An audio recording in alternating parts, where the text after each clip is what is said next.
Yamtiv Lashana Teva, Believe the Hasidus, Vadarki Hasidus, Tikosevus, Chasemo, Yamtiv, Chaim Levracha.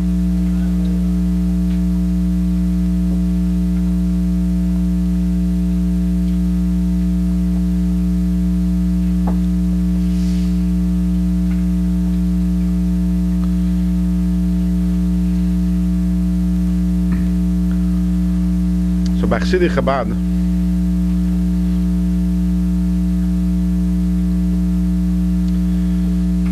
tonight, Yud Tes Kislev is considered the Reish Hashanah L'Chassidus.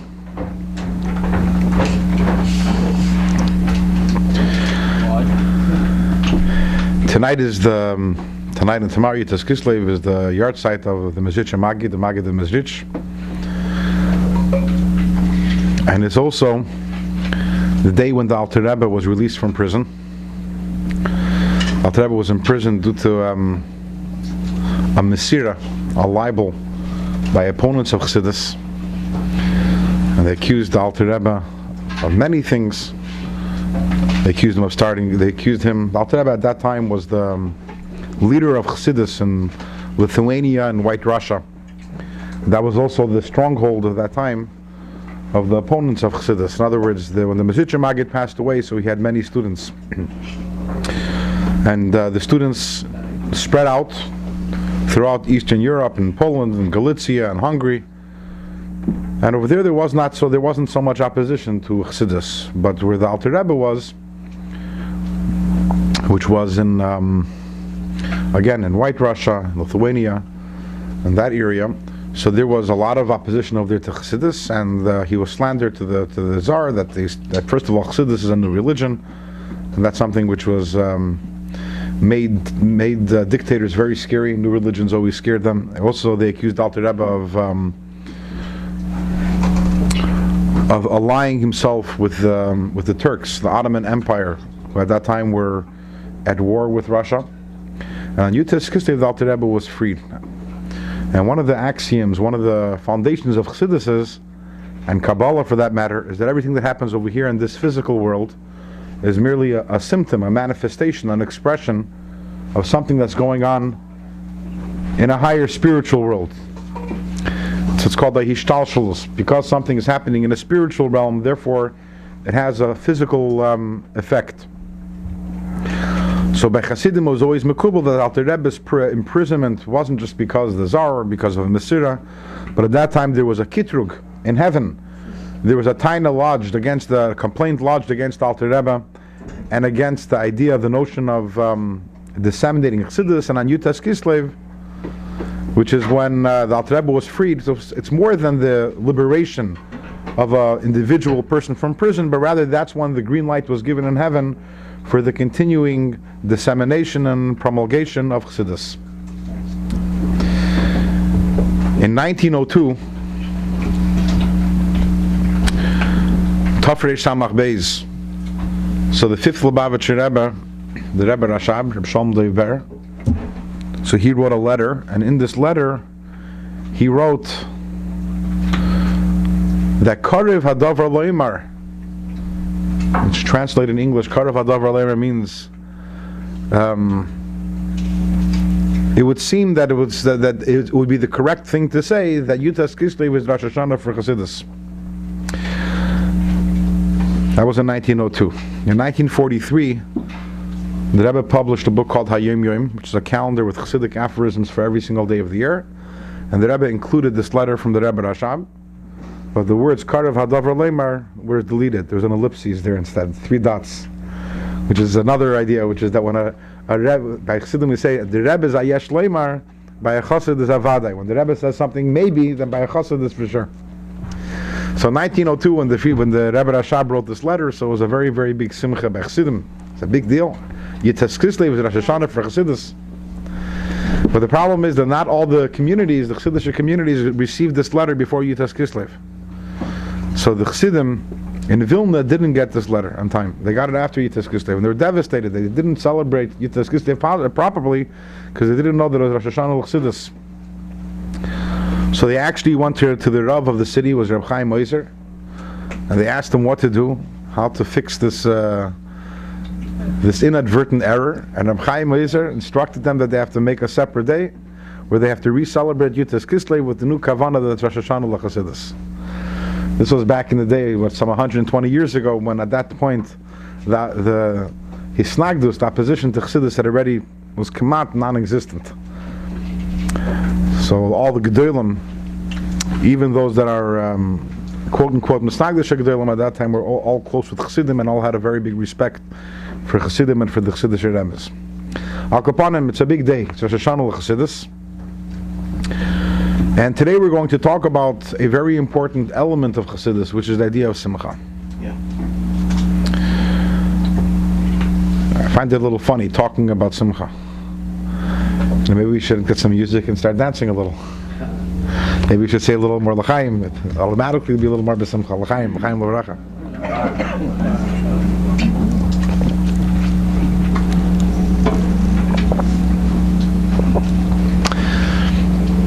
Today,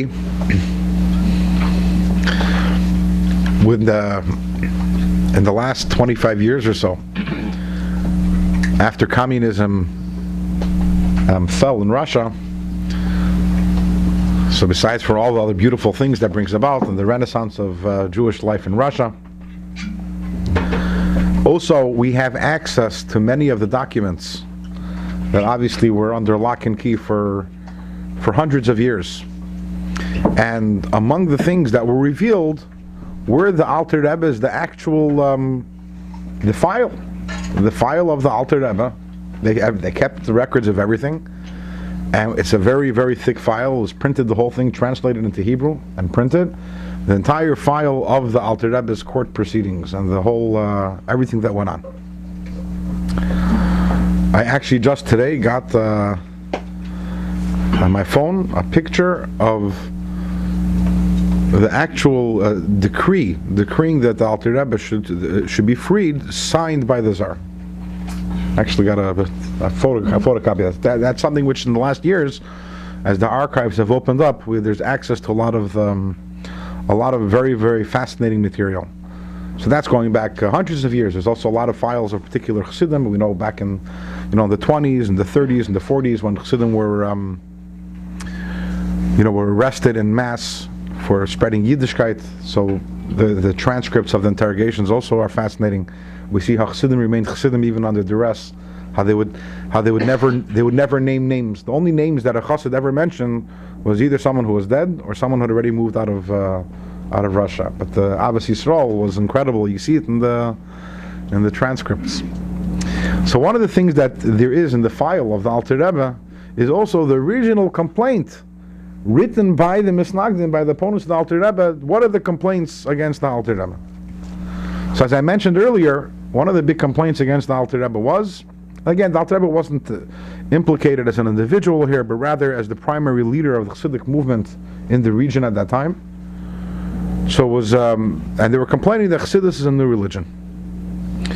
Now, for a tyrant, for a dictator, new religions, as I mentioned, is very scary.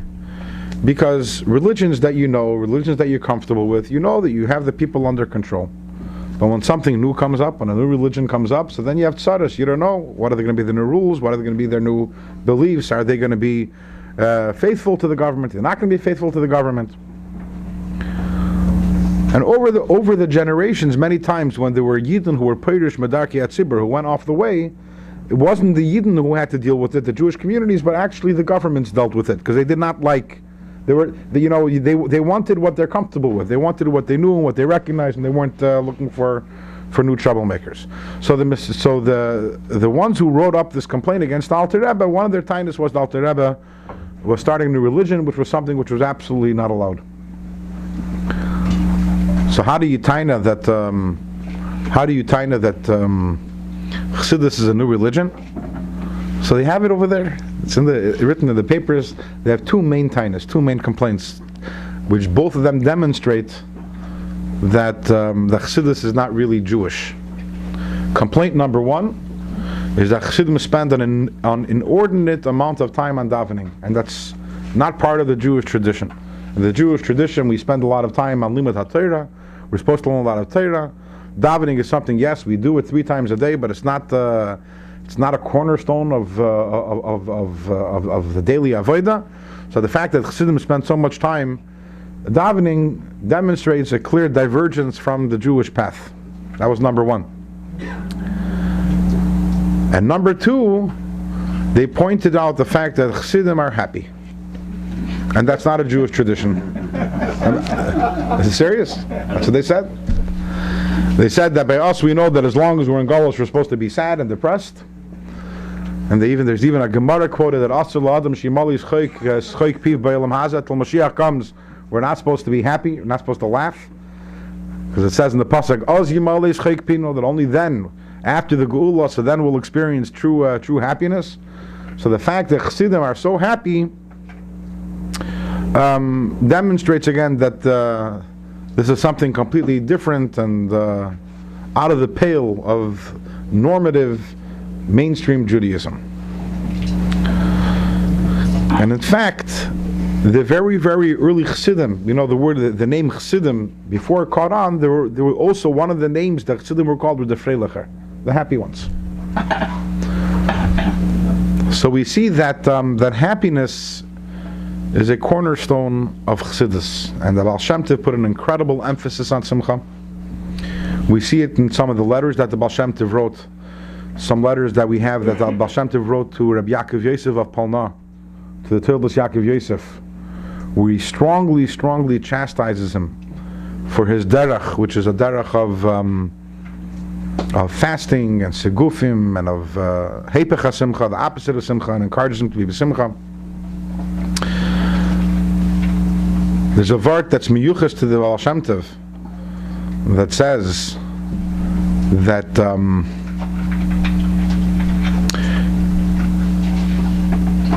trying to remember the vart is that if with tears we could if tears open up all the doors l'mayla, so simcha just smashes all the doors. Doesn't have to open. Simcha just and actually this past Shabbos I saw a vart from one of the Rabbeim, I don't remember who, maybe it's Reb Simcha Bun B'Shischa, but I'm not 100% sure, where he says, it says Shari Demois Leininalu, that the gates of tears, the allowing tears, have never been locked. He says, but if they were locked, then the tears wouldn't be able to get in. But for Simcha, even locked gates aren't a barrier. Now the Shari Demois Leininalu, the gates of tears haven't been locked, but if they would be locked, that would be a barrier they wouldn't be able to penetrate. But Simcha doesn't know any barriers, and what the koyach of Simcha is, what we can accomplish with Simcha. Now we have to remember that the stark difference between the Chassidim and the others doesn't really exist today like it was. The reality is that in today's day and age, many of the ideas of the Baal Shem Tov and many of the ideas of Chassidus have become already become popular throughout the Fruma world, and there is no you can't compare a Yid who isn't a Chassid today to a Yid who wasn't a Chassid 300 years ago. It's a totally different ballpark. And today, such ideals as Simcha and such ideals as dedicating important amount of time and energy into davening are already become universal ideals.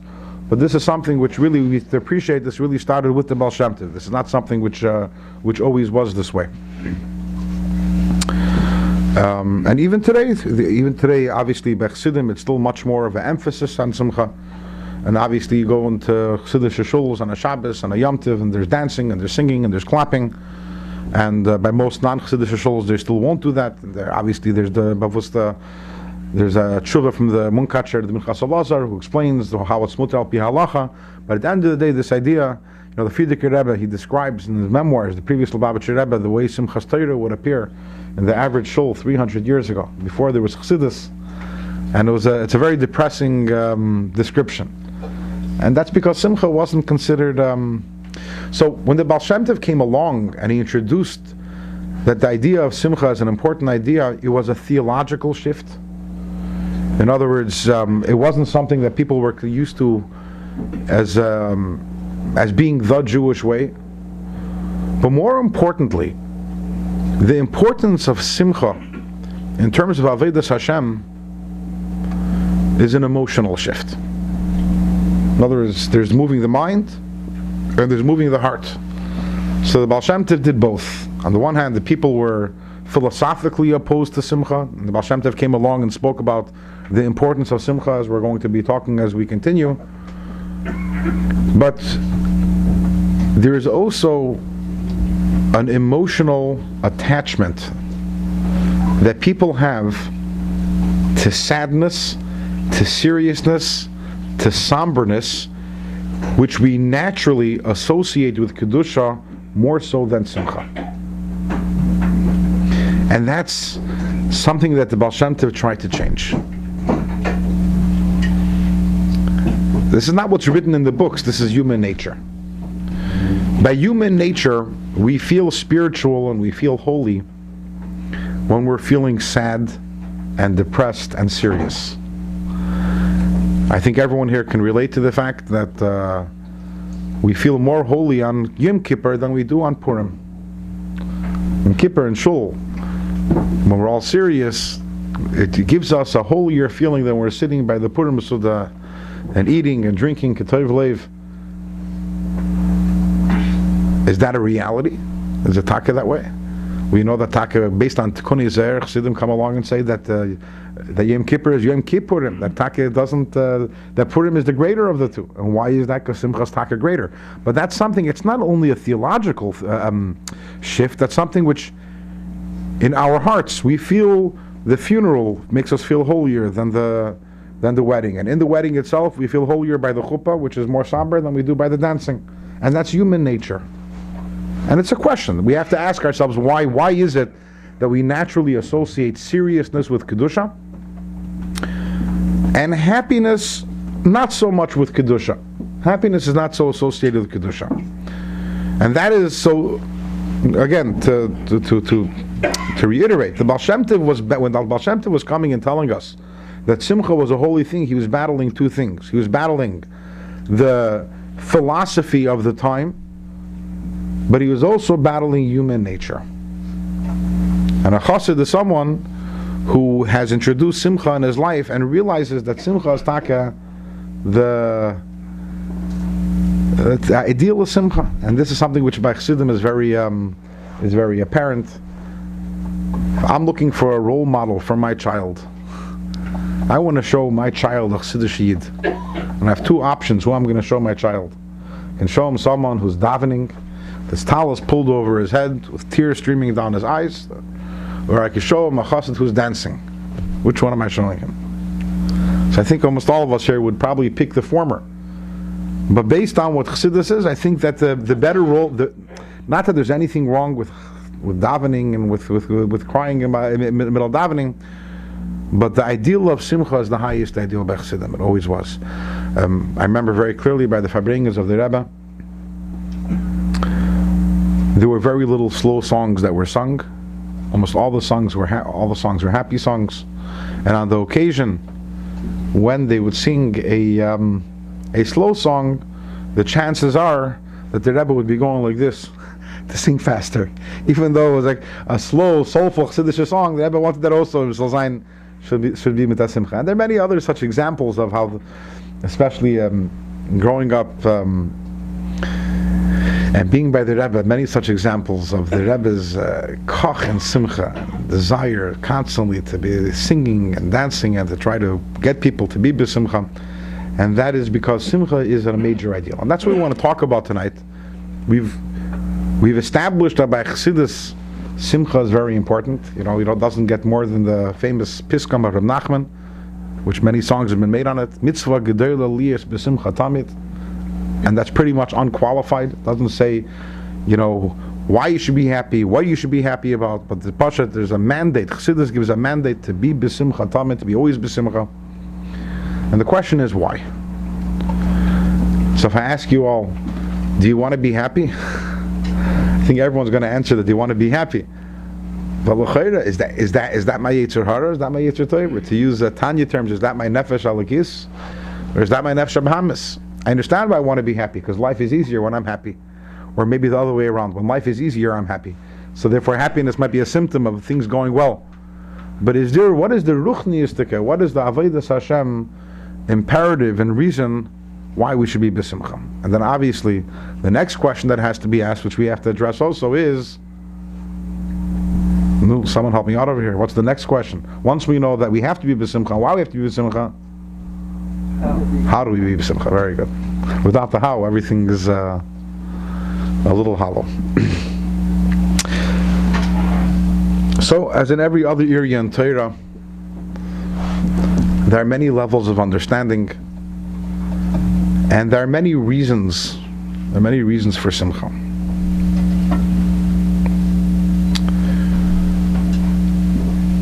The first reason for Simcha, we have it brought down in Parshas Kislev, Tachas asher le'yavadetas Hashem elikacha b'simcha v'tuv levav. That pasuk is part of the Teichacha, part of the list of the many horrible punishments that will befall the Yidden. And at a certain point, in the middle of this long list of kalalis, so Moshe Rabbeinu interjects, and he says, the reason why all this is going to befall you is because lo yavadatas Hashem elikecha b'simcha v'tuv levav. You didn't serve the Eibishter with joy and with gladness of heart. The number one reason for Simcha, when I say number one, I'm talking about starting from the beginning, is there's a concept called Simcha Shal Mitzvah. When a Yid does a mitzvah, a Yid has to be b'simcha. And if a Yid isn't b'simcha when he's serving the Eibishter, so as mentioned earlier, so the consequences can be drastic and they're not good. Why is it so important to have Simcha Shal Mitzvah?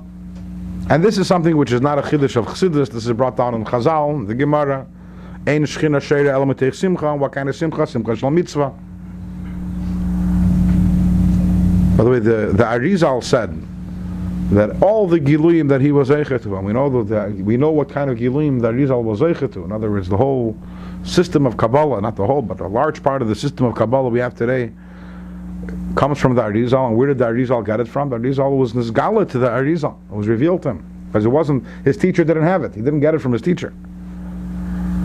And the Arizal says that all the giluyim that he has, he was zeicher to because of his Simcha Shal Mitzvah. So the Arizal said.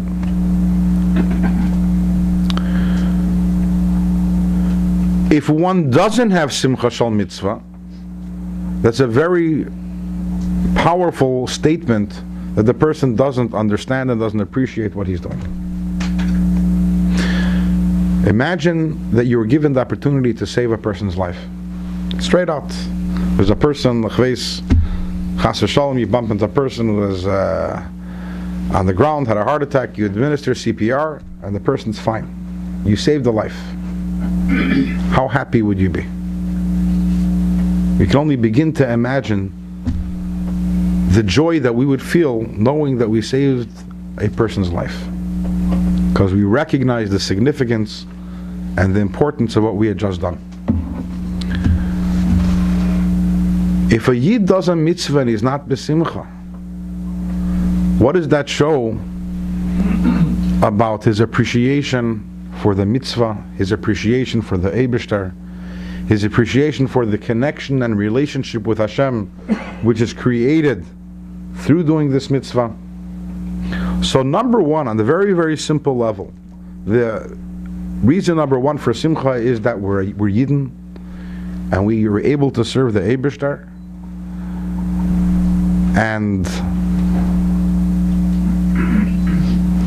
in this instance, it's not so much that it's not the advantage of Simcha per se. It's not that I need to be b'simcha, but it's about doing a mitzvah properly. If I do a mitzvah properly and I understand what I'm doing, if I'm learning a Blat Gemara, I understand what I'm accomplishing, that through this I'm pashat connecting myself with the Eibush, to Hashem, with a yichud nifla, with a tremendous unity which can't even begin to be imagined.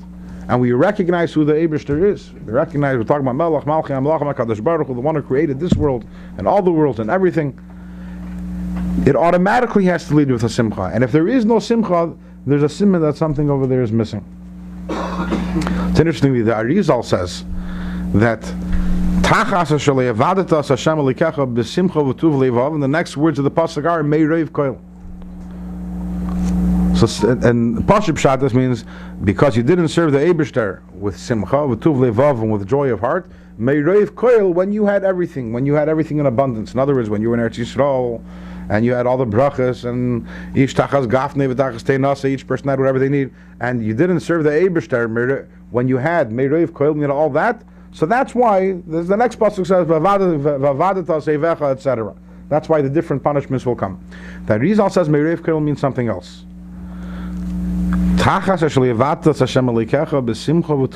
Because you didn't serve the Eibishter with happiness, Meireiv Koil, more than the happiness you have in Reiv Koil. It's not enough just to be happy when you're doing a mitzvah. But the happiness you have in doing a mitzvah cannot be paralleled by any other happiness that you have in life. The happiness has to be Meireiv Koil, greater than, more than Reiv Koil. Because if it's not your greatest happiness in life, once again, that's showing on a lack of appreciation for what you're doing and for the Eibishter. So on this basic level, Simcha is about appreciating what a mitzvah is and appreciating the tremendous chus that we have to be serving the Eibishter.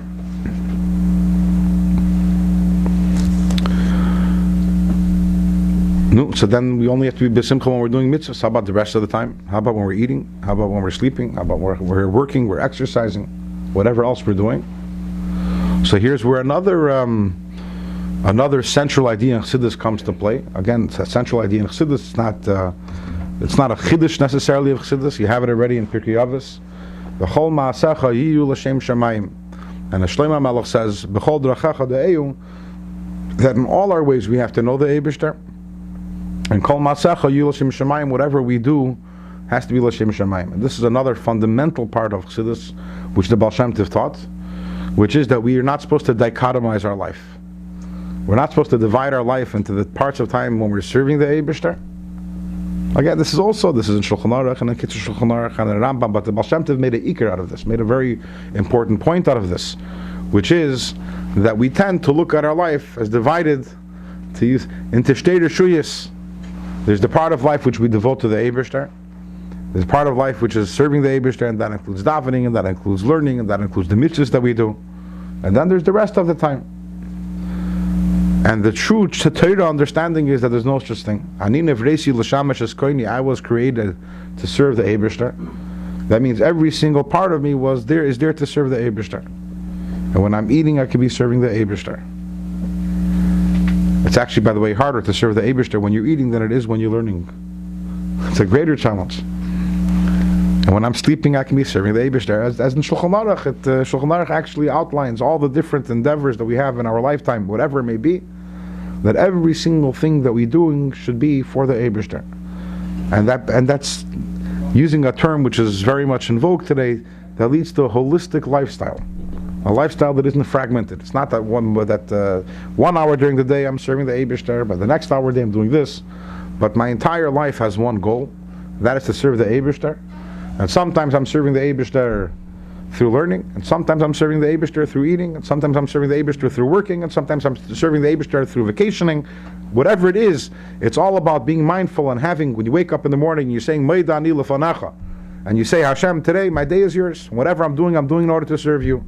And everything I'm doing. And if I'm eating, it's because I want to serve you better. To be able to afterwards, to use it to koyach, to daven on learning, etc.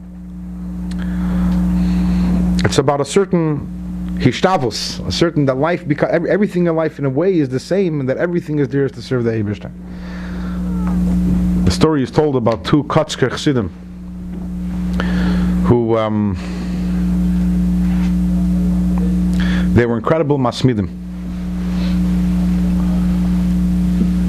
and they would sit and learn every single day from early in the morning till late at night. They were chavrusas. And someone was once observing them for a while, and he noticed that it came Erev Pesach, an hour or two before the time to go into Yom Tov, and one of them turns out and says, "No, it's schön Zeit again. It's time to go. We have to. Well, it's Zeit zu essen vechtre. It's time to eat supper." A few months later, it's Erev Yom Kippur. Also, they're learning whole day, and it's 2 hours before the dawn of the day. So one turns to the other and says, "Look, to close our book, it's time to gain Davin Ma'ariv. It's time to go Davin Ma'ariv. So the person goes to him and says, I don't understand. The whole world, we don't eat vechra on Pesach. We don't eat supper. We have a seder. And we don't Davin Ma'ariv on Yom Kippur. We do Kol Nidre. To which one of them responded, by us, they taught us in Kotsk that every supper is a seder and every Ma'ariv is a Kol Nidre. It's a certain attitude that I'm here to serve the Eibishter, and that's always that way. And if a person is always serving the Eibishter, then the mandate of Ivdu Hashem b'simcha applies always. And I have to be happy when I'm eating, and I have to be happy when I'm working. Because if my eating is Avodas Hashem, and if I recognize the incredible zchus and the privilege I have to be able to serve the Eibishter, that the Eibishter, the great Eibishter, Uvanu v'achartam mikolam v'lashen, of all the billions of people on the world, there's a select few, Am Kireve, where the Eibishter gave us the ability to serve him. It doesn't exist by Goyim. Goyim have the Takav Shevim Shnei Noach, but that's a different story altogether. It's not about serving, it's not about doing mitzvahs, it's about Lashavas Yitzara, it's about having a civilized world. That when a person realizes the incredible zchus that there is to be able to serve the Eibishter, so then eating a cracker is also part of that zchus, and therefore a Yid, a Chassid is always besimcha, because if we're always serving the Eibishter, then Ivdu es Hashem besimcha, and the idea of Avadat as Hashem alekecha besimcha v'tuv levav must always apply. But I want to point out over here, again, if you, from this perspective, it's not the simcha that's important. What's most important is the appreciation of what you're doing. And even more so, it will be the lack of simcha, what the lack of simcha indicates about your lack of appreciation. And also, it's all about simcha and avodas Hashem. In Tanya, the Alter Rebbe introduces a whole new concept b'negei to simcha. Tanya, which, by the way, Sefer Tanya was published 2 years before the Alter Rebbe was put into prison. There are 53 parakim in Tanya. The Alter Rebbe sat in prison for 53 days. And by Hasidim, they say that it was 1 day for every single parak.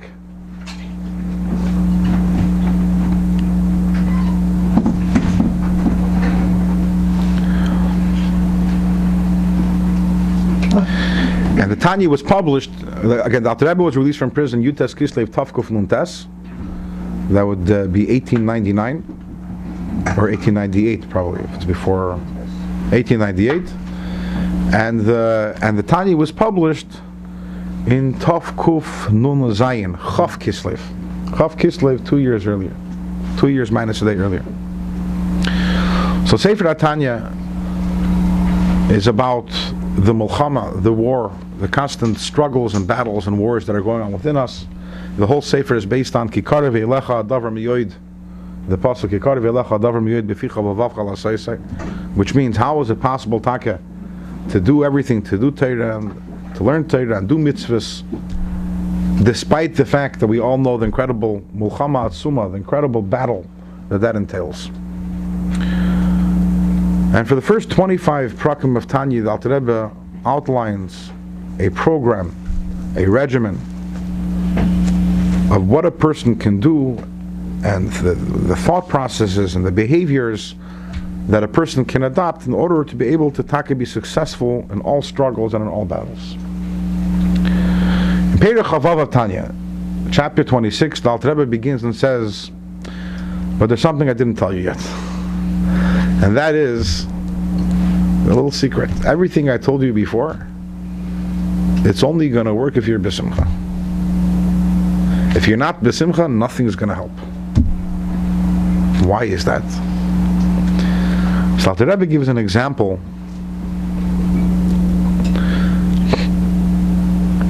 Alter Rebbe gives an example of two wrestlers who are wrestling each other. One of them is happy and excited and enthusiastic and passionate, and the other one is depressed and lethargic and lazy, which are depressed, lethargic, and lazy are all related emotions. And as we all know, that even if the second one is the stronger one, physically is the stronger one, but he's going to lose. The person who's the happy, enthusiastic one is going to win. Sorry? Has more energy. It's more energy. And Alter Rebbe says the exact same thing applies in our milchama, in our daily battle of life. If we're happy, we have the energy to fight the battle. If we're not happy, we don't have the energy to fight the battle. And if we think into this, we know that every single one of us has experienced this in a certain way. In all areas of life, whenever we have a battle, we're winning the battle. When is it most likely for our resolve to break the resolution that we made, to break the achlata that we made, to go and make that mistake which we promised we're not going to do it again? When we're down, when we're depressed, when we're sad, when we had a bad day at work, a bad day at home, whatever it may be, and when we're not happy and we don't have enthusiasm, we are, for the Yetzer Hara, to use the English expression, it's like shooting fish in a barrel. That's what we are. We're sitting ducks for the Yetzer Hara when we're not happy. On the other hand, as we all know, that when we're excited and happy and we have energy, then there is no battle that we can't win. Then we can have self-restraint, and we have the koyach, we could daven, we could learn. So Alter Rebbe makes the argument and says, I just gave you, in the last 25 prakim, I gave you all the tools you need for the Yetzer Hara, the Yetzer Tov, to battle the Yetzer Hara. But if you're not happy, it's not going to work. Why? Because all I did was that I gave more tools and more ammunition and more strength to the Yetzer Tov, to the Nefesh Alikis. But as we just demonstrated, if you're not happy, then the weaker one is going to win. So therefore, says the Alter Rebbe, it is incredibly important in terms of our Avodas Hashem to be constantly happy. And this is a very different perspective than the first one that we spoke about. The first one we're talking about that the reason why you're supposed to be happy is because you appreciate the Avodah. This is a very, what we'd call a utilitarian approach. It's a practical approach. Simcha is pashut, necessary for a Yid. In fact, sorry? Can't make it a practice. The how to get the Simcha we're going to get to a little later. Right now we're talking the what and the how do we get to later. Sorry? How do you generate an emotion? Basically, the whole Chassidus Chabad is predicated on the idea that Chabad, your mind, can impact your emotions. how? That's what the whole Chassidus Chabad is about. You want it all in one... No, but the truth is, the funny thing, the interesting thing is that today, the world is coming around to that idea also. You ever heard of something called cognitive behavioral therapy? I never heard of it. Okay. I'm not a psychologist. The idea... Acting happy, you become happy. It's the most common type of therapy today is this. And that means that when I have a certain disorder which is based on my emotions, the way to heal it is by going to the cognitive, by changing the way I think about things. Probably have some sort of psychologist over here who can expand on this maybe a little later. That's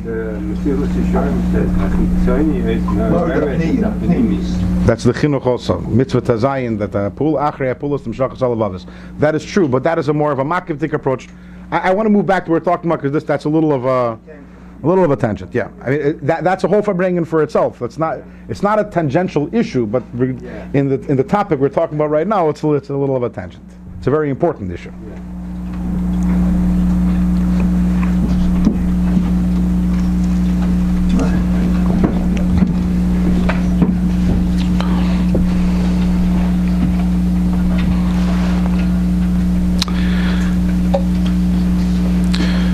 For many years, I don't know if this still happens, but there was every Matzah Shabbos, they would have Tanya Shiurim on the radio. In Yiddish, by Rabbi Weinberg, he would give Tanya Shiurim. And every Matzah Shabbos, when the Rebbe would eat Mulava Malka, they would bring into the Rebbe's room a radio, and the Rebbe would actually listen to the Tanya Shiur while he was eating Mulava Malka.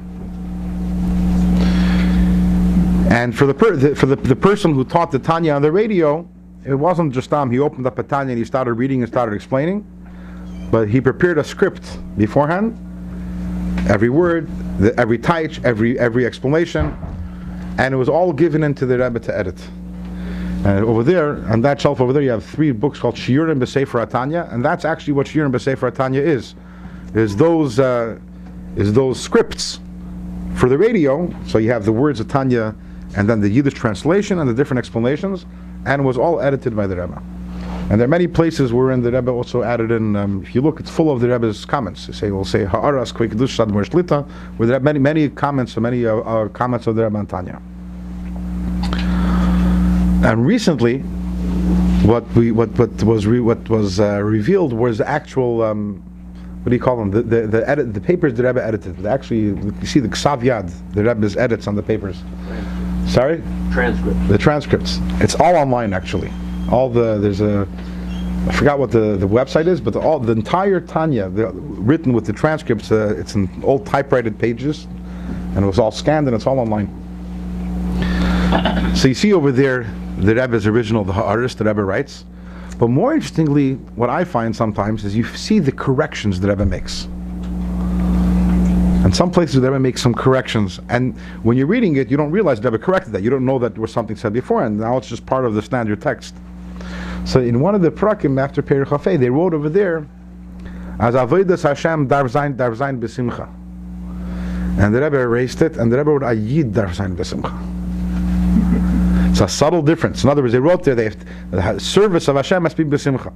And the Rebbe changed it to Ayid must be besimcha. Why? Not because the former statement isn't true. Yes, Avodas Hashem must be besimcha. But that's not what Alter Rebbe is saying here in Tanya. Here in Tanya, the Alter Rebbe is saying a Yid always has to be besimcha. Why? Because otherwise there can't be Avodas Hashem. That's a very different idea than the first idea we're discussing. One is a result of the Avodah. One is that the Simcha is the result of my Avodas Hashem. And here we're talking about Simcha, which allows me to serve the Eibishter, because if I don't have that Simcha, then I can't serve the Eibishter.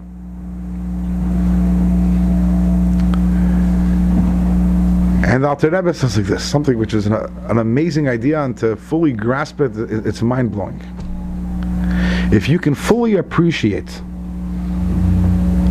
just how detrimental atzvus is, sadness is, as explained, because when you're sad, you can't win your battle, you can't win your struggle, then you'll realize that the only thing the Yetzer Hara has to accomplish is to get you sad. Doesn't need to do anything else, because once you're sad, then you're a goner. It can get you to do whatever it wants. So if there's one thing that the Yetzer Hara works non-stop at, it's to get us depressed, to take away our simcha. I'm sure you heard the famous vart of Rabbi Aaron Karliner, Rabbi Aaron Hagadol, and he once said there are 2 things. He says, mikveh is not a mitzvah. In other words, going to mikveh like Chassidim do, the men, on a regular basis. But what mikveh could lead to, nothing else can lead to. Nothing else can take you there. And he said, an atzvus isn't an avera. Depression isn't an avera. But what atzvus can lead to, the worst avera can't lead to. And this is the reason why. The reason why atzvus is so toxic, why depression, why sadness, why the absence of simcha is so toxic, is because, again, it's not simcha important. It's not the importance of simcha on its own, but rather it's the understanding that when I'm happy, I can learn, I can daven, I can serve the Eibishter, I can do the mitzvahs, I have the energy. If I need to walk 2 miles to shul, I'll walk 2 miles to shul because I'm happy, I'm excited, I'm passionate, I'm dancing. What we can do when we're excited, can't do when you're not excited. So the Yetzer Hara comes up with a million different tricks and ways to get us to be depressed. They're the standard ways. The standard ways aren't really tricks. Where a lot of times we're depressed over, there's Bani and Chaim, there are issues with children, there's issues with health, there's issues with Nabach people who pass away, sometimes in their prime. There's issue with Parnasa, with money issues. So these are issues that have to be dealt with. And ultimately, as Alter Rebbe says in Tanya, the way to deal with these is by strengthening and reinforcing our emunah and realizing that whatever happens to us is from the Eibishter. And whatever happens from the Eibishter is good. Some is good that I can appreciate, some is good that I can't appreciate. So last week's parsha, it says that Yaakov told the Eibishter, V'yata amarta heitev eitiv imach. What's the double heitev eitiv? So the Kedushas Levi says, he says, as they say. In other words, sometimes everything, Yaakov was telling the Eibishter, everything you do is good. I know that. But I want a good. I want a good that I can appreciate that it's good. And that's not what we daven for. We ask the Eibishter not only that he should be good to us, but it should be a good that we can experience and feel as good. But while that's what we daven for and that's what we hope for, in hindsight we always have to recognize that whatever happens to us is from the Eibishter. And if you alien like say harois, there's no such thing as something bad that comes from the Eibishter. And this is an avodah of a lifetime. This is not something that we can sit by one gathering and talk about it for 15 minutes and get it over with. Maybe, in other words, we might get it in our heads. We might get it. We might figure it out. But to actually be able to impact our emotions, to learn how to be mekabel yisurim ba'ahava and b'simcha, right? L'kabuli b'simcha, as the Gemara says. The Gemara says Masechtas Brachos that we mekabel b'simcha. That's a lifetime avodah. But the fact that it's a lifetime avodah shouldn't deter us. That's our avodah. Our avodah here is to learn to be mekabel b'simcha. Tanya is the yahrzeit from the Magid, Magid tonight. So it's a short story about this. This time a lot of you know this story. There was once a Chassid who came to the Magid and asked him, how am I supposed to be mekabel yisurim with ahava and with simcha? How's it possible? So the Magid says, it's a very good question. I want you to go to my Talmud, Reb Zusha of Anapoli, and he'll answer. But Reb Zusha of Anapoli is one of the two people who wrote the Haskama and Tanya. If you open up a Tanya, one of the two people who writes a Haskama and approbation is Reb Zusha. So the guy went to this Chassid, went to Reb Zusha. Now Reb Zusha was a meduka b'yisurim. Reb Zusha had an incredible amount of yisurim. He was ill, and his children were ill, and he was poor, and he had a wife who apparently wasn't such a nice person. He had, from every single side, he had yisurim. And this person comes in, knocks on Reb Zusha's door, walks in, and immediately assesses the situation, and he understands right away why the Magid sent him to Reb Zusha, to this person. And he sits and he talks to him a few hours, and he sees that Reb Zusha is b'simcha. And after a few hours, Reb Zusha says, "No, so why did you come?" He says, "I came here because your teacher sent me here." The Mezritcha Magid. What did your teacher send you here for? He said that I should come to you and I should find out from you how to be mekabel yisurim b'simcha. So Reb Zusha responded, "I don't know why he sent you to me. I've never had yisurim in my life."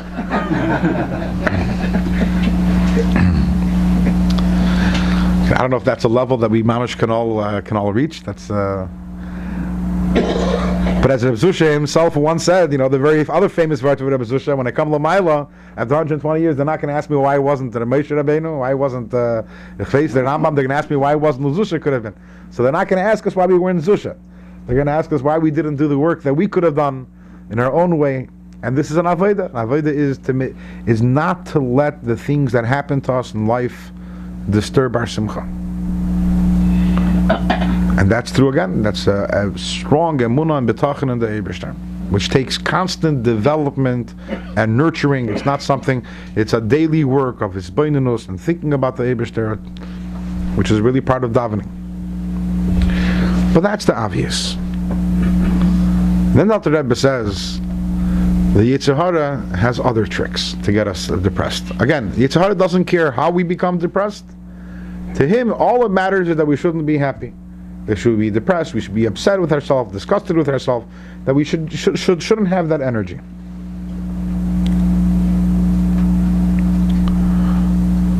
So what does the Yetzer Hara do? How does the Yetzer Hara make us feel bad? We're spiritual people. The fact that we're all sitting here by Fabrengen tells us that we all have ruchniistic aspirations and ambitions. So it gets us sad by getting us to focus on the mistakes that we've made in life. Guilt, shame. It reminds us of the aveirus that we've done. It reminds us of our weaknesses, of our flaws, of our faults. And here's the craziest thing. Imagine you're walking in the street, the middle of the day, and stop, you're thinking about the shopping list that your wife just gave you, what you have to get in the store. And suddenly what falls into your mind is, I didn't daven today like I was supposed to daven. So when we have such a thought and we dwell on it for 2 minutes or 3 minutes, we feel like $1 million, right? We feel so holy and so spiritual. Look at that, I'm in the middle of the street. And I'm such a spiritual person that what's bothering me is that I didn't daven properly today. Comes along the Alter Rebbe and says, throw that thought out of your mind like it's poison. It's coming straight from the Yetzer Hara. It's the Yetzer Hara wearing a streimel and wearing a lange rekel and with a long white beard, and he's looking like he's and he's pashat, he wants to destroy you. Because the Yetzer Hara knows that if you're going to get depressed, he has you. He doesn't care how you get depressed. Does that mean that there's never place for regret and for guilt? Sure, there's place. There's the mitzvah of tshuva, but that has to be contained. We have to control our sadness and not vice versa, which means there are times, whether it's Yom Kippur, whether it's by night by Krishma Shalamita, when you make time and you designate a time and you think about the Eibishter and how great the Eibishter is and how you went against the Eibishter, you rebelled against the Eibishter, how terrible it is, shed a few tears, but then it ends and you realize the Eibishter forgives me and you move on b'simcha. And as many times as we hear this, it's still the Yetzer Hara is a master at this delusion.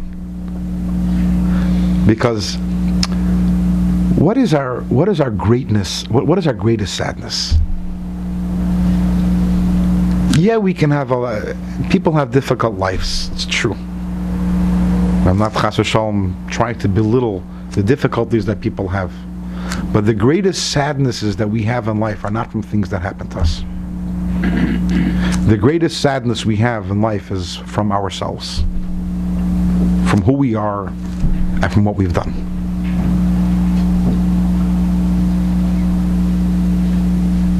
And the Alter Rebbe says that sadness, you have to get rid of it. You have to get rid of it. It's poisonous. It's toxic to your Avodas Hashem. It's not allowing you to serve the Eibishter b'simcha, and it's not allowing you to be fully successful and victorious in your battle against the Yetzer Hara. And there are many other such instances.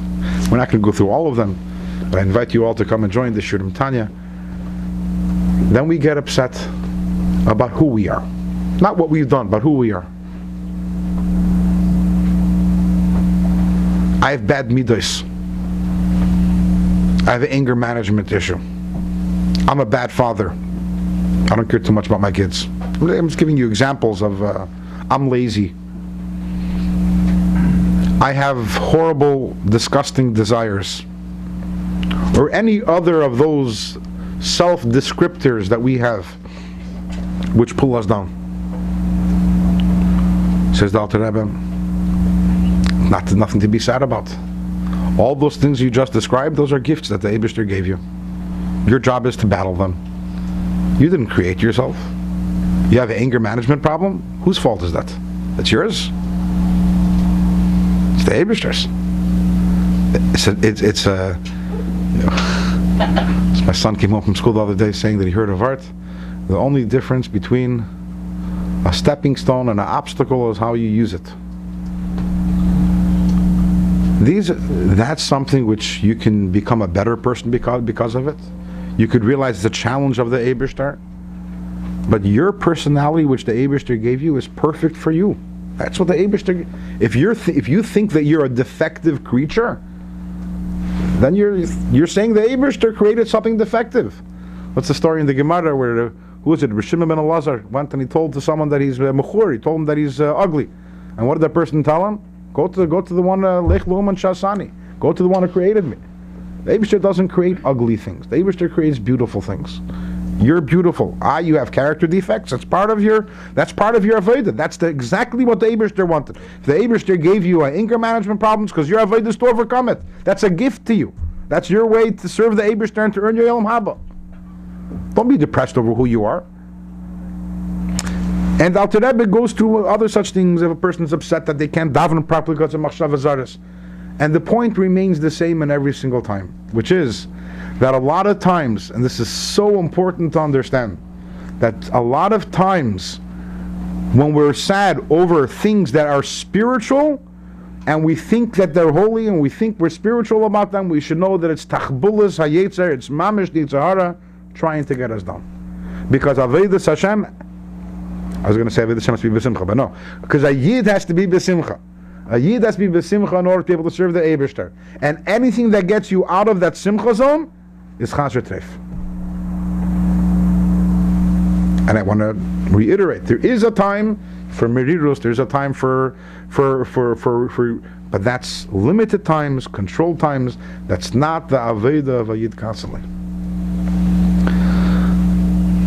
There's a mashpia, a somewhat famous mashpia in Lubavitch. His name was Mendel Futterfass. And he passed away on Dalet Tammuz Tafshin Nun Hey, which is 1 year and a day after Gimel Tammuz. And the year after Gimel Tammuz, he would be by Farbrengens, and Chassidim were, you can imagine the mood the Chassidim were in at that time.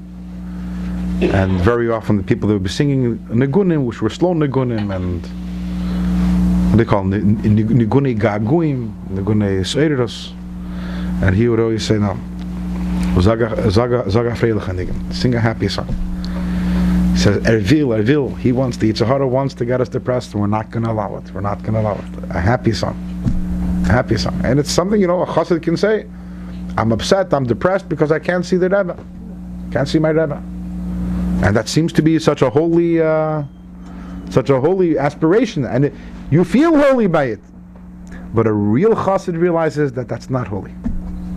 Because the Rebbe wants us to be b'simcha. The Eibishter wants us to be b'simcha. That's the tachlis hakavanas, to be b'simcha, because Avodas Hashem is dafke b'teich simcha. So we've discussed the Vayla, and obviously I just want to point out that every one of these ideas we're talking about is itself, they're large ideas and they can be expanded on kahena v'chahena, but for the sake of time purposes, we're limiting it somewhat. And that takes us to our third level of simcha. Again, to recap, level number one, or idea number one regarding to simcha is that we have to be, that our avodas Hashem has to lead us to simcha, and avodas Hashem has to encompass every single moment of our lives, and therefore we're always b'simcha. That was idea number one. And idea number two is the idea that we have to be b'simcha in order to be able to win the never-ending, persistent battle of life which we go through every single day. In order to be able to have the battle of Yitzhahara, we need to have energy, and energy comes from simcha.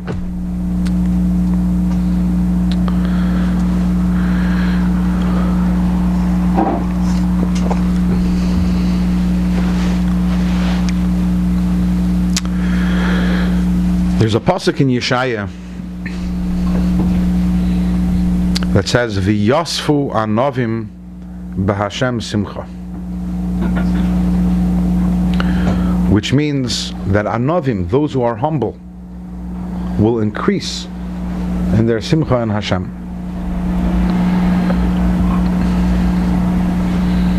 What does simcha have to do with anivus? Why is dafke being an anav related to v'yasfu in simcha and increasing in simcha?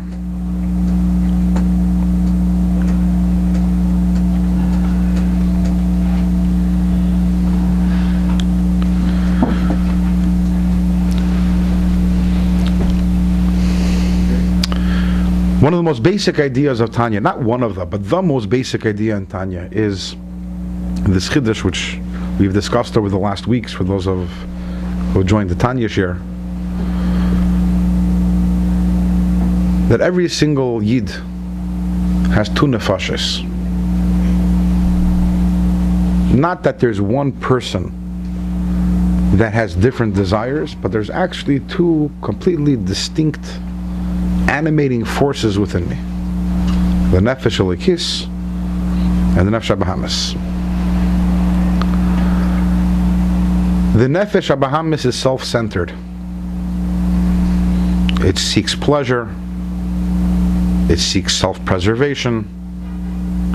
It seeks honor. Whatever. It's all about self. It's all. It's egocentric. The Nefesh Elikis has no agenda for itself. There's no ego. There's no desires. All it wants is to be bottled to the Eibishter. It wants to do what Hashem wants. It's a chelik elikami mal mamish, whatever that means. It's godly, and its desire is only to connect to the Eibishter and to serve the Eibishter. There is no self involved over there. Which one of these two nefashas is capable of being besimcha? The Nefesh Elikis or the Nefesh Abahamis?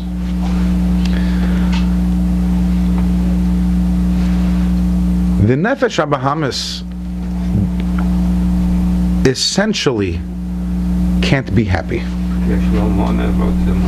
Very good. Which means that the Nefesh Abahamis can have moments of excitement, but it never lasts. It's finite. Never lasts. Why? Because, as you said, the Medrash says, if I have 100, I want 200, and if I have 200, I want 400. That's human nature. Whatever we have, we're not happy with. It's unbelievable. They did a survey of people over many, many years, and they asked these people, how much money does a family of 4 need in order to live comfortably? We're not talking about, well, just to live comfortably. And what's amazing is that as these people became wealthier, their answers were always moving higher and higher and higher. What do you mean? Isn't there a baseline to come? No. And it's so true. I mean, we all know in our own lives. I've experienced it countless times. Whether it's when I still remember when I first moved out of my 1-bedroom apartment after I got married to the 3-bedroom, and I was like, oh wow, this is like. Yeah, after a few months, you're already like, this is small, we need something bigger. You move to something bigger, that also isn't big enough.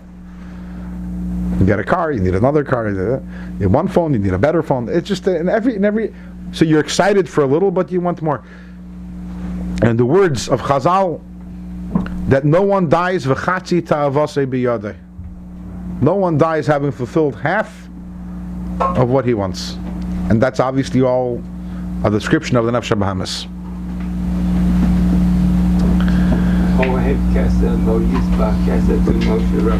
That's correct. Because he understood the value of his relationship to Hashem. That's kesef in the metaphoric sense, avat to Hashem. But it's not, when we're saying that we're never happy, the Nefesh Abahamis is never happy, it's not only talking about money and cars and houses. It's much deeper. Because money, cars, and houses are nice. But if we're a little more sophisticated, if we're a little more edel, then our desires and our goals can be more spiritual ones. How much have I learned? A lot of books over here in this room, a lot of Sfarim over here in this room. I don't know if anyone here can say they've learned it all. So if I have a desire to be a big Talmud Chacham, then Mishiyesh Leimana, it's a Messiah. I learned one sefer, it's very nice. I'll be very happy, I'll make a siyum. But I'm still not happy because I know how much more there is out there that I have not learned. I can maybe work on character development, and that'll make me happy if I conquer a certain area. But Mishiyesh Leimana, it's a Messiah. I know that there are other areas which I still can use improvement in.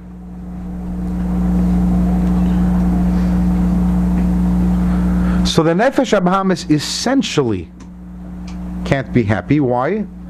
Because if you're focused on yourself, let's be honest, you'll never be happy with who you are.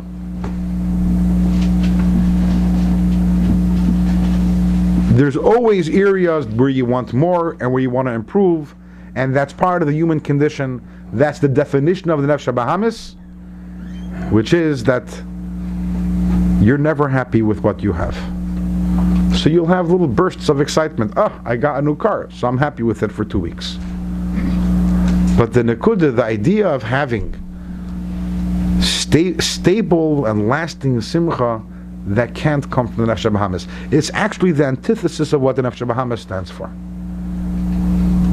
Its concept in life is desire, and desire doesn't work together with happiness, because wherever it is, it's desiring more.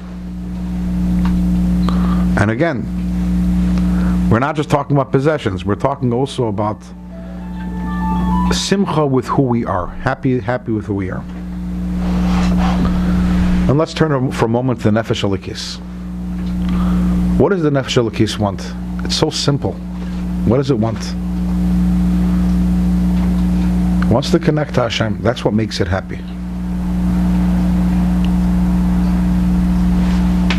The incredible thing is the ability to connect with Hashem and to serve Hashem exists at every moment of every day in a million different ways.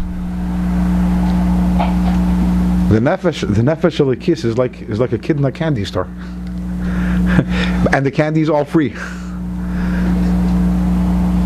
It wants to serve the Eibishter, and what's stopping it? What's stopping it is the Nefesh Bahamis is what's stopping it.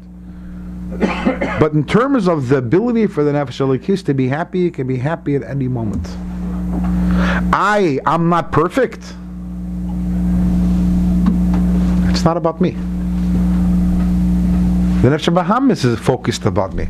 I just read a piece written by a chaver of mine who was describing Yud Tes Kislev in his Bacher years, which was also my Bacher years in Alter Rebbe, Yeshiva in Crown Heights. So there was an elderly mashpea over there. His name was Elchaim Reitblatt, still from Russia. And he would fabring every year Yud Tes Kislev. Speak very short and always the same thing. He's an emes Chassidish Yid. And he had a standard nusach, he would say. Yom Tov, Heint is Yud Tes Kislev. Was is Yud Tes Kislev? What is Yud Tes Kislev? Chassidus. Was is Chassidus? What is Chassidus? Nit ich. It's not about me. If you want to put it in 2 words, what is Chassidus? Nit ich. It's not about me. It's not about what I accomplished. It's not about how many Daf and Gemara I learned. It's not about my car.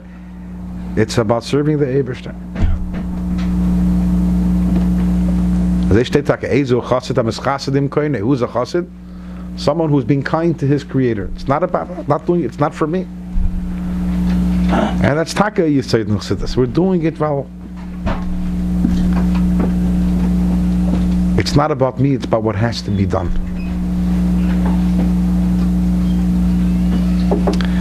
The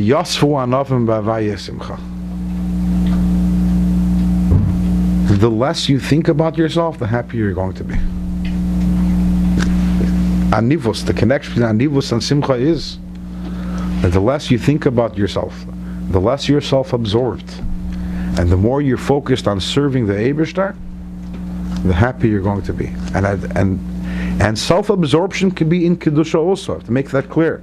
A person can be self-absorbed in a spiritual sense, that a person's life is about amassing spiritual treasures.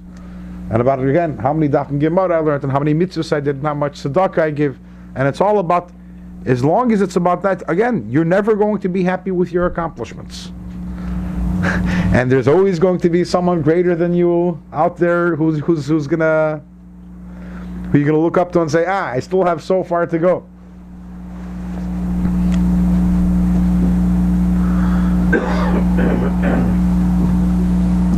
But the nekuda of Chassidus is bittul. And when a person is bittul, then he's happy. It's the most counterintuitive thing. You want to be happy? Go do something for a friend. Go do Avos Yisrael, but lishma. In other words, not because go do a mitzvah. As they say, the pasuk, Oiz v'chadva b'mekoymai. Oiz v'chadva b'mekoymai means that by the Eibishter there's only happiness. Why? Because there's a rule that when there's a Baal Gaiva, the Eibishter says, Ein ani v'hu yechelim l'odr. The Eibishter can't allow a Baal Gaiva. By the Eibishter, there's only happy people. Because people who are sad are full of themselves. I don't mean that in a bad way. I mean they're full of themselves. There's sadness. You know why sadness feels so good? Because sadness is marinating in oneself. Why are you sad? Because you're thinking about yourself. You're thinking about all that's going on with yourself and what's all your problems and all your issues and all the injustices that have been perpetrated against you.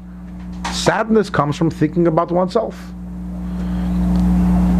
And because we like ourselves so much, we enjoy thinking about ourselves. That's why, why a good cry feels so good. Because what you do, you just spend 5 minutes completely focused on yourself. It is the most egotistical thing that there can be.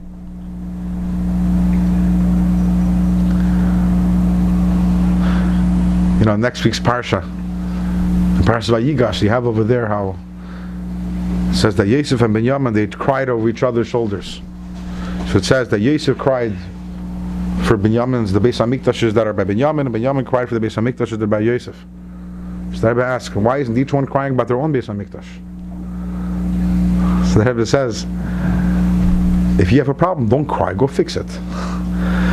Crying is a cop-out. Crying is you're sitting, you're depressed. You can cry over another Yid's tzara, because that's not selfishness. Crying over someone else, again, we can take everything to an extreme, and Kamuvin, I don't mean that there's never a place to cry, and there's sometimes when Torah says that we have to cry, but I'm saying, as Beklolos as an Avodah, the more you're self-focused, the more depressed you're going to be. The more you have the ability to move out of yourself, and to start connecting to the Eibishter, and start serving the Eibishter, the more Simcha is going to ensue. And that is really the Nekud of Chassidus, is allowing the Neshama to shine, the Nefesh Elokis, and when the Neshama shines, there's automatically Simcha. Because the Neshama is about Bittul. We mentioned, in the beginning we mentioned how it's a state in the Gemara that Asr la'adam shimalis chayk piv ba'elam haza. Shenemar Azi Malish Chekpino, that in Elam Haza and Golos we're not supposed to be happy. When Mashiach comes, by Gueulah we'll be happy. Okay, so however we end for that, and everything that we're talking about is about Simcha and serving Hashem, Naved Hashem, and that obviously that's not what the Gemara talks about. But perhaps we could say something else over here. It's very interesting that we said today is in the Mesorah of Chabad, today is the Rosh Hashanah L'Chassidus. What happened? The Alter Rebbe was redeemed from prison. It's the Chag HaGueulah of the Alter Rebbe. What's the connection between being released from prison, between Gueulah and Chassidus? And the answer is that Chassidus is all about Gueulah, top to bottom. We know that the famous letter from the Baal Shem Tov to his brother-in-law, Rabbi Gershon Kitever, is printed the letter where the Alter Rebbe describes how one year in Rosh Hashanah, how his neshama ascended L'mayla, and it went into the Heichel of Mashiach, and the Baal Shem Tov asked Mashiach, when are you coming? And Mashiach answered, L'chsheyefutzu ma'nesecha chutza, that when Chassidus, when your mayonis, when your wellsprings of Chassidus will be spread chutza all over, that's when he's going to come. So we see that the Gueulah of Chassidus, other state, with the Gueulah of the Baal Shem Tov began the Gueulah of Mashiach. Because Chassidus is intimately connected to Gueulah, so it's not a mistake that the Rosh Hashanah of Chassidus is Ana Chag HaGueulah, because Chassidus is all about Gueulah. The anthem, if you might want to say, of Yud Tes Kislev is Pada B'Shalom Nafshi, the Ein of Gueulah.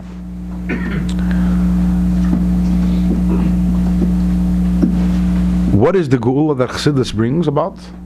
The Gueulah of the Nefesh Elokis from its imprisonment in the Nefesh HaBahamis. We have, every Yid has within inside him, every single Yid has a Neshama. Neshama shenasata bi tahira hi atabarasa ti yitzarta tzachila kalika chatsuva mitachas kisei hakaver. This is the most holiest thing that there is, and it's in prison. It's imprisoned within a selfish body and nefesh habahamis. The Alter Rebbe says in Tanya Perich Tes Kimashal ben Hamelach, like the mashal of a prince that was taken into captivity, v'yoshev v'toichin bebeis asurim, and he's sitting and he has to grind a mill in a prison, menuvel ba'ashpa, is surrounded by filth. That is the nefesh alakis of every single one of us. Every yid, whether the biggest tzaddik to the biggest rasha, every single yid without a distinction contains this halak in neshama. The neshama is in prison. And Hasidut is about Gueulah, allowing the neshama to express itself, living, allowing the neshama to be, and the ideals and the aspirations of the neshama, the chayis of the neshama, the vitality, the varimkeit, the kedusha, the bittul of the neshama to come forth. And that is accomplished through learning Chassidus and through Skashus to Rebbe. And that's why when everything, Gama Sa'ilam Nasan Belibe, everything starts within us. When I experience Gueulah, and you experience Gueulah, and you experience Gueulah, and everyone around it, then the whole world begins to experience Gueulah, because everything is Nivra B'Shvil Yisrael. Everything starts with us, and we impact everything. When we have Gueulah, we bring Gueulah to the world. So Chassidus brings Gueulah to Chassidim, and through that brings Gueulah to the world. And as long as we're in Galus, there's nothing to be happy about, because we're controlled by the Nefesh HaBahamis. So be'elam haza is asur la'adam she'imalish chayk piv taka. Being happy in this world, it's incongruous. It doesn't make sense in a world which is dominated by the dollar, and dominated by desires, dominated by the ego, and the spiritual counterparts of that, meaning the spiritual selfish aspirations. Happiness taka doesn't belong. But us, when Mashiach comes, when there's Gueulah, then Taki Yamalish Chekpinu, there will be Simcha, because that will be the Gueulah of the Neshama. And when we learn Chassidus, even while Taka, when Acheshech Yichasa Amin Varafel Umim, even though Taka and Amatzah, where we're still in Galus. But when we learn Chassidus and we experience the light of Chassidus, and we allow our Neshamas to shine, and we allow the Chayis of the Neshama to become the dominant force in our daily life in serving the Eibishter, then even while we're here in Galus, we can have the Az Yamalish Chekpinu, and we can experience true Simcha even while here in Galus. Chaim l'Racham.